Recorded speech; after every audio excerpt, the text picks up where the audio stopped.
স্টোরিম্যানিয়া club ক্লাসিকে আজকের নিবেদন বিভূতিভূষণ বন্দ্যোপাধ্যায়ের কলমে লেখা সিঁদুর চরণ। ভাগ্য অতি বিষম বস্তু, কখন কার প্রতি সে সদয় হয় সেটা বলা খুব কঠিন। কথায় আছে, ভাগ্য না থাকলে কঠোর পরিশ্রম করার পরেও সাফল্য থেকে যায় দুঃস্বপ্ন, আর যদি ভাগ্য সদয় থাকে তাহলে অল্প কিছুতেই প্রয়োজনের অতিরিক্ত সাফল্য বাড়ির চৌকাঠ পর্যন্ত চলে আসে। গল্পের সূত্রধার আমি তুহিন, আর আমার সাথে শুনতে থাকুন তেমনই এক ভাগ্যের পরিহাসের গল্প, বিভূতিভূষণ বন্দ্যোপাধ্যায়ের কলমে লেখা সিঁদুর চরণ। সিঁদুরচরণ আজ 10-12 বছর মালিপোতায় বাস করছে, কিন্তু ওর বাড়ি এখানে নয়। সেদিন রায়েদের চণ্ডী মণ্ডপে সিঁদুরচরণ কোথা থেকে এসেছে তাই নিয়েই কথা হচ্ছিল। বৃদ্ধ ভট্টাচার্যী মশাই তামাক টানতে টানতে বললেন,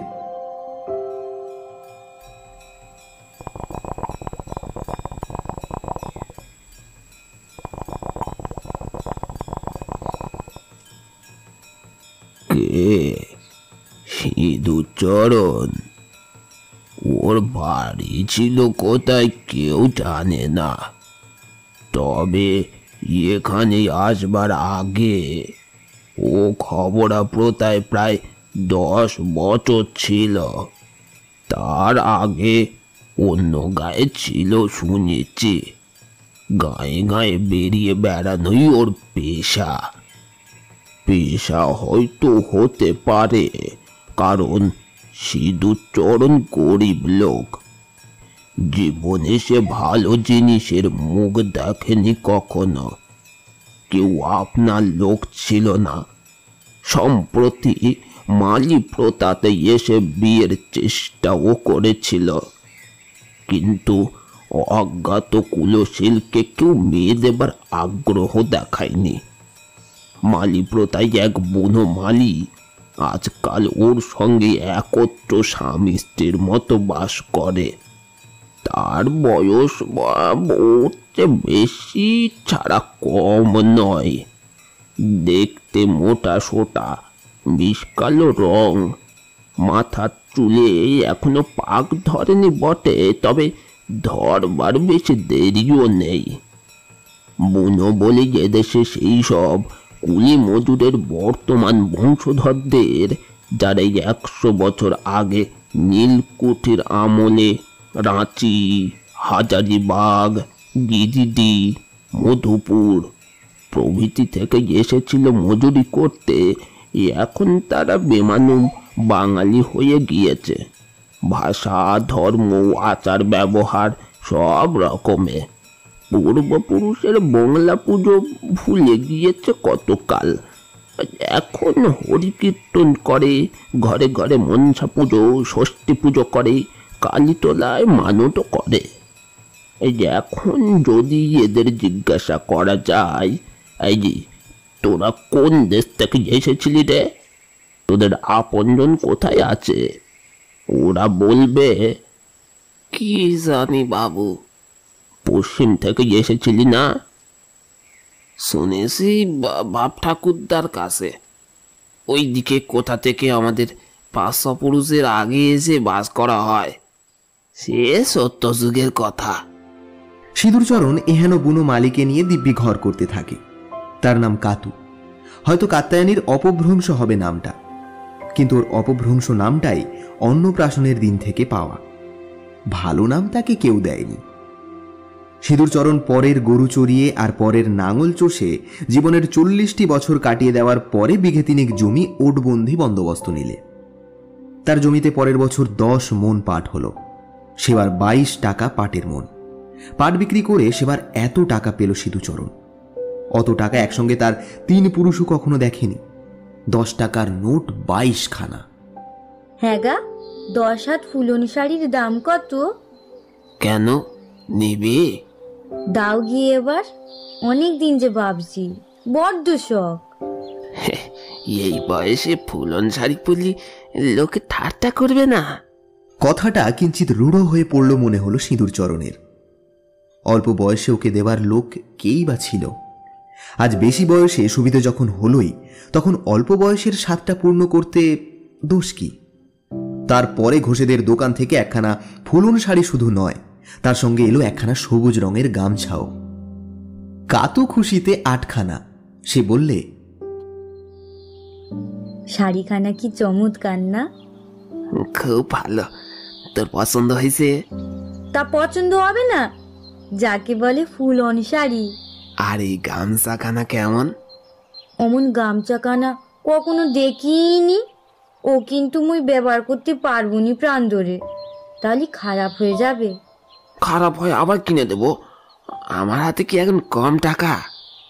সেদিন কামার দোকানে বসে 3 কড়ি বুনোর মুখে কালীগঞ্জে গঙ্গা স্নান করতে যাওয়ার বৃত্তান্ত শুনল সিঁদুরচরণ। বাড়ি এসে কাতুকে সে বললে, কাতু, কাতু, এই তো কাতু, এই তুই থাক, আমি দুদিন বরং দেশ থেকে একটু বেরিয়ে আসি।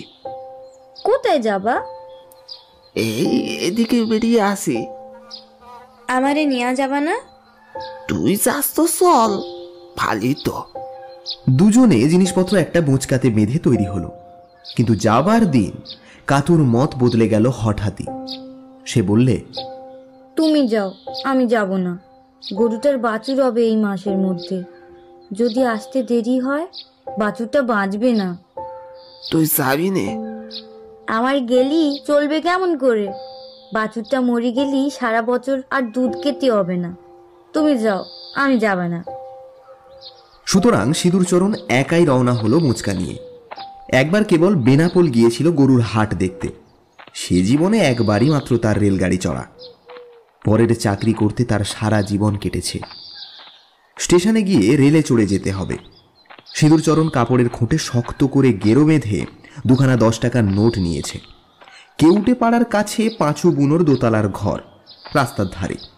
ওকে দেখে পাঁচু জিজ্ঞাসা করলে, আরে ও সিঁদুরচরণ, কোনে চলেছ এত সকালে? এই একটু স্টেশনে যাবা। কোথায় যাবা? আরে বাবা, বেড়াতে যাওয়া রানাঘাটের দিকে। ও আচ্ছা, এলাও, তামাক খাও বসে।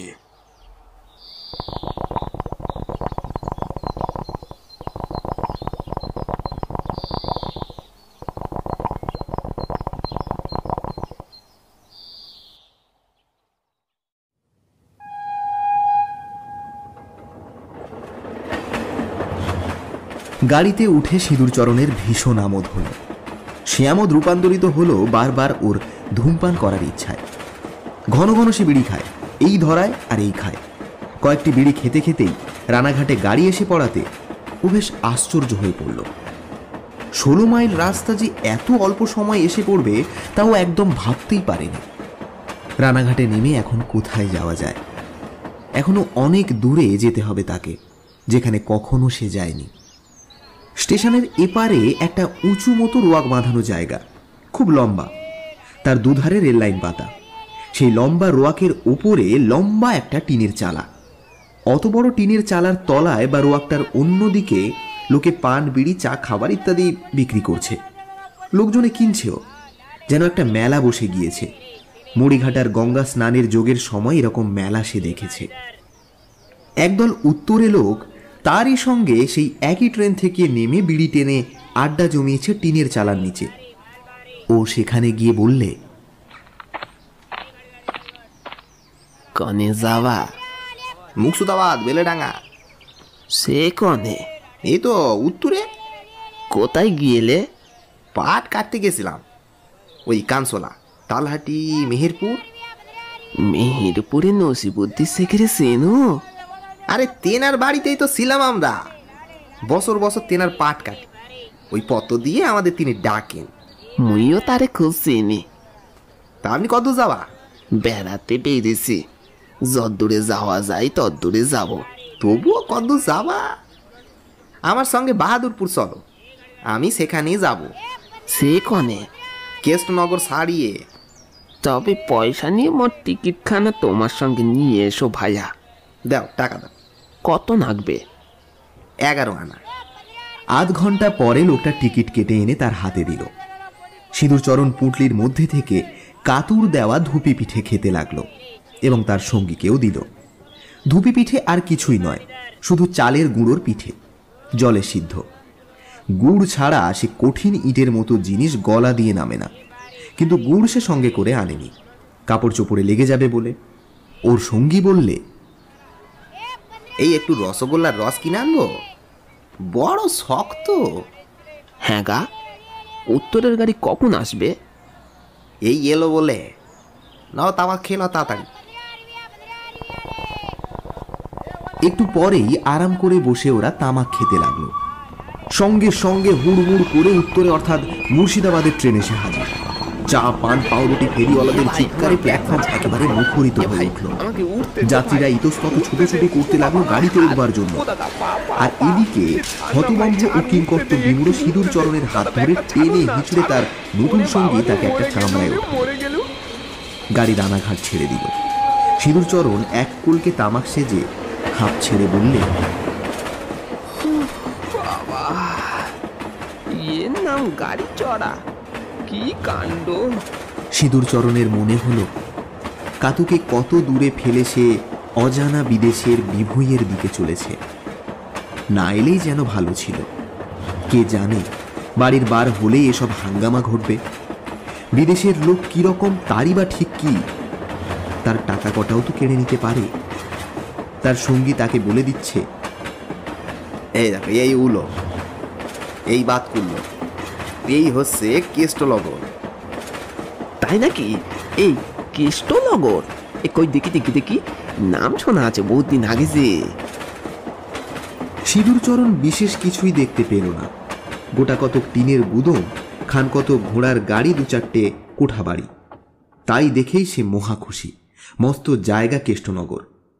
দেশে ফিরে গল্প করার মতো কিছু পাওয়া গেল বটে। কাতুকে নানা ছাদে গল্প শোনাতে হবে বাড়ি ফিরে। আরও একটা স্টেশন গেল। পরের স্টেশনেই বোধ হয় তার সঙ্গী বলবে,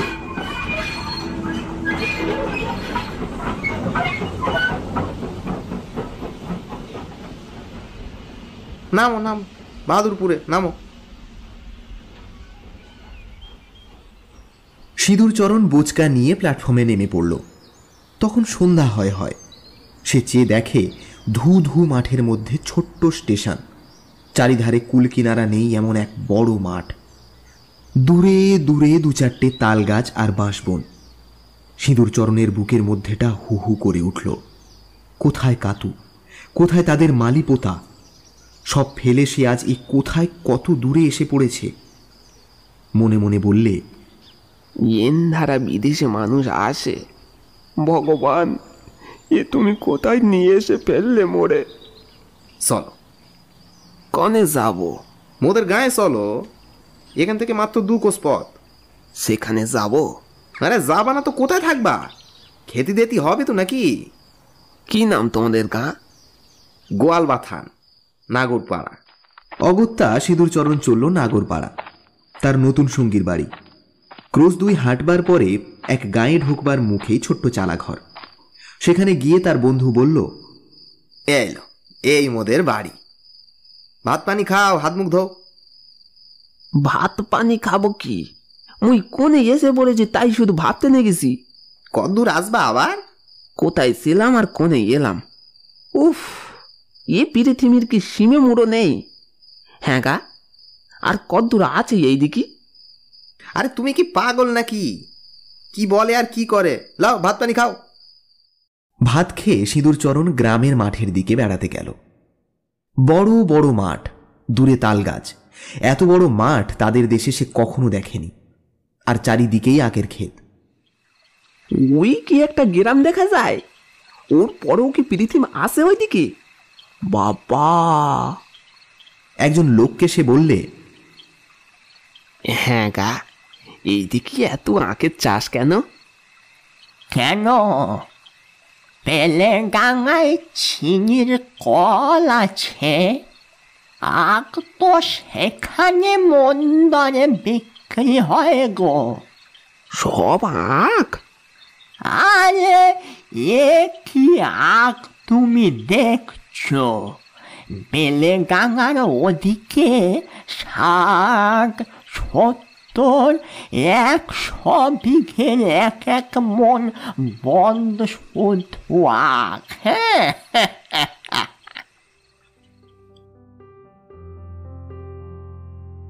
ওর বন্ধুর বাড়িতে দুদিন থাকার পরে আখের জমির মজুর দরকার হয়ে পড়ল।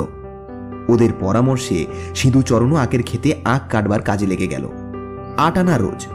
সিধুচরণের দেশে মজুরের রেট 5.25 আনা। সে দেখলে মজুরির রেট বেশ ভালোই। দুদিনে একটা টাকা রোজগার। আর হবেই না বা কেন? কোন দেশ থেকে কোন দেশে এসে পড়েছে। এখানে সবই সম্ভব। নাগরপাড়ার ওপারে বোরগাছি আর তার পাশে ধুবলি, এই 2 গ্রাম থেকেই অনেক মজুর আসতো আখের খেতে কাজ করতে। ওদের মধ্যে একজনের সঙ্গে সিধুচরণের খুব ভাব হয়ে গেল। সে বললে, আমাদের গ্রামে যাওয়া, সেখানে ঘোষমশাইদের বাড়িতে একজন কিষান দরকার, 10 টাকা মাইনে, তার উপর খাওয়ার পড়া।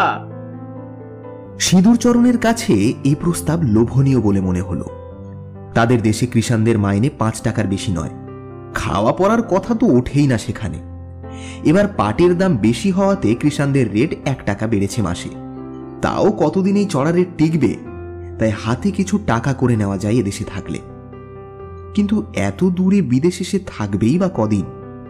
তাই সে জবাব দিলে, না ভাই, আমার যাওয়া হবে না। চাকরি করবা না? মূর্তি যাবো কেন বিদেশে পড়ে? মোদের গায়ে চাকরির অভাবটা কি? খেয়ে দে হাতে 2 পয়সা জমেছে যখন, তখন পরের চাকরি করতে যাওয়ার কোনো দরকার নেই। রোজ রোজ মজুরি চলে। আজকাল একদিনও সে বসে থাকে না। তাই একদিন ভালো একখানা রঙিন গামছা কিনে ফেললো সে 13 পয়সা দিয়ে বাহাদুরপুরের হাট থেকে। আর রঙিন গামছা খানাই হলো কাল। এখানা কিনে পর্যন্ত তার কেবলই মনে হতে লাগলো, কাতু যদি তাকে এই গামছা কাঁধে না দেখলো তবে তার গামছা কেনার ফলটাই বা কি? সবুজ গামছাখানা তো সেদিন কিনেছিল সে কাতুর জন্যই। একদিন কাজকর্ম সেরে বিকেলে সে মাঠের দিকে বেড়াতে গিয়েছে। একটা বড় ঘোড়া নিম গাছ ছায়া ফেলেছে অনেকখানি মাঠের মাঝে। সেখানেই বসে চুপি চুপি কোমর থেকে গেঁজে খুলে সে পয়সা কড়ি উপুর করে সামনে ঢেলে ফেলে গুনতে লাগলো। সে দেখল 19 টাকা আর 13 আনা জমেছে মজুরি করে। সামনেই একটা খালে 13-14 বছরের সুন্দরী একটা মেয়ে শামুক গুগলি তুলছে। সে বললে, কি তুলছো? ও খুকি, কি বলি তুলছোটা কি? গুগলি। কি হবে? খাবো। কি জাত তোমার? বাউরি। বাড়ি কনে? মেয়েটি আবার ওর দিকে যেন খানিকটা আশ্চর্য হয়ে চেয়ে আছে। তারপর আঙুল দিয়ে দূরের দিকে দেখিয়ে বললে, নটবরপুর। আর কোনো কথা হয় না। মেয়েটা আপন মনে গুগলি তুলতে থাকে। সিধুচরণ যেন বড্ড অন্যমনস্ক হয়ে যায়। কাতুর কথা তার বড় মনে পড়ে। আর থাকা যায় না। এ কোন মুলুক, কত দূর বিদেশ বিভুই, যেখানে বাউরি বলে জাত বাস করে। কেউ বাপ পিতমোর জন্মে শুনেছে বাউরি বলে কোনো জাতের কথা, যারা খালে বিলে গুগলি তুলে খায়? ওর মনটা হু হু করে ওঠে নতুন করে। বুকের মধ্যে কি যেন একটা মোচড় খায়। যদি এই বিদেশেই সে মারা যায়, কাতুর সঙ্গে তাহলে তো দেখাই হবে না। কাতু সজনে তলায় গরু বেঁধে বিচুলি কেটে দিচ্ছে। সন্ধ্যের পিদিম ঘরে ঘরে সবে জ্বলা শুরু হয়েছে। এমন সময় রাস্তা কাঁপিয়ে রব উঠল,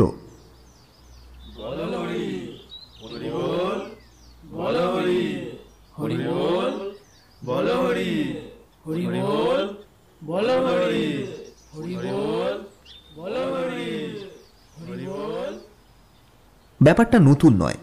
এই পথ দিয়েই দেশ বিদেশের সমস্ত মরা পোড়াতে নিয়ে যায় কালীগঞ্জের বাই চাদুরের গঙ্গা তীরে। কাতুদের পাড়ার কে একজন জিজ্ঞেস করল, কন্যাকার মরা? সনেকপুরের গোখুড়ো। সনেকপুরের বিপিন ঘোষের নাম শুনেছ? তেনার ছেলে। কাতু বিপিন ঘোষের নাম শোনেনি, কিন্তু বড় কষ্ট হলো শুনে। কারো জোয়ান ছেলে মারা গেলে বাপ মায়ের কত কষ্ট। আর এ লোক যে কোথায় গেল, আজ মাসখানেকের ওপর হবে, তা কেউ জানে না। খবরপত্তর কিছুই নেই। শিবির মা গাই দুইতে এসে দেখলে ও চালা ঘরের ছেঁচ তলায় বসে কাঁদছে। শিবির মা অবাক হয়ে বললে, এই কাঁদছিস কেন রে? মনটা বড্ড কেমন করছে।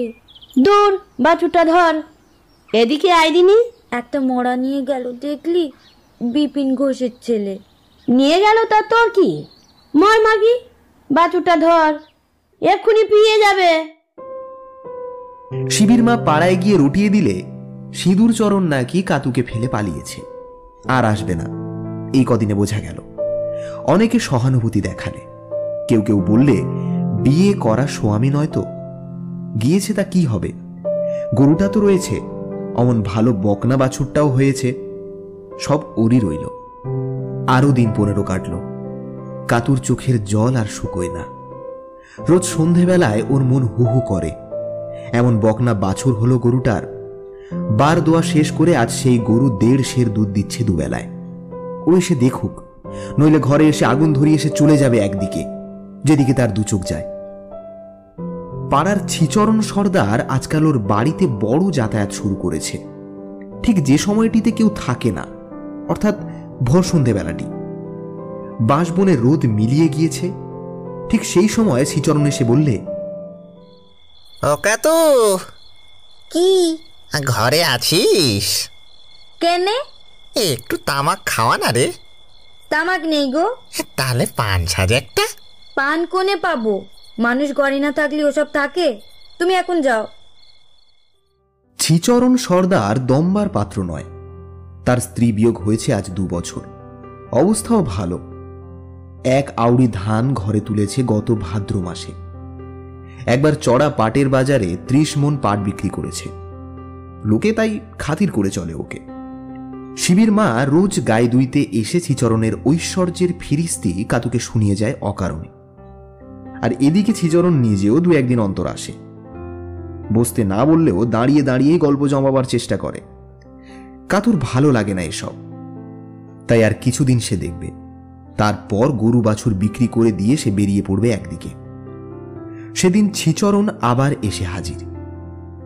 ডাক দিলে, ও কাতু। কি বাবা, তা একটু ভালো করে কথা বললি কি তোর জাত যাবে? তুমি রোজ রোজ ভোর সন্ধ্যেবেলা এখানে আসো কেন? তার দোষটা কি? না, তুমি এসো না, লোকে কি মনে করবে? শোন না, একটা কথা বলি তোর কাছে। আমার সংসারটা তো গিয়েছে, তুই জানিস। একা থাকতে বড্ড কষ্ট হয়। তা কি করব আমি শুনি? না মানে তাই বলছি। এখন তুমি এসো গিয়ে। ওরে দাঁড়া, যাবো থাকতে আসিনি। এই 2 বিষ ধান কর্জ দিলাম 5 বলি হয়েছে 1.5 পেটি ধান। তা লোকের উপকারে লাগে তো লাগুক। ধান ঝেড়ে দিয়ে ধুয়ে এই আসছি। বড্ড কষ্ট হয়েছে রে আজ। কষ্ট জোড়াবার আর কি জায়গা নেই গায়ে? তোর সঙ্গে 2 কথা বললি না, আমার মনটা জুড়ায়। সত্যি বলছি কাতু, তোরে দেখে আসছি ছোটবেলা থেকে। আমি যখন গরু চড়াই তখন তুই এইটুকু। তোর বয়স আমার চেয়ে 7-8 বছরের কম। বেশ, তা এখন যাও। বয়সের হিসেব কুস্তি কে বলেছে তোমারে? তা বলি, হ্যাঁ রে, সিধুচরণ তোরে ফেলে এমনি পালালো না পয়সা করি কিছু দিয়ে গেছে? না মানে চলাচলতির একটা ব্যবস্থা চাই তো।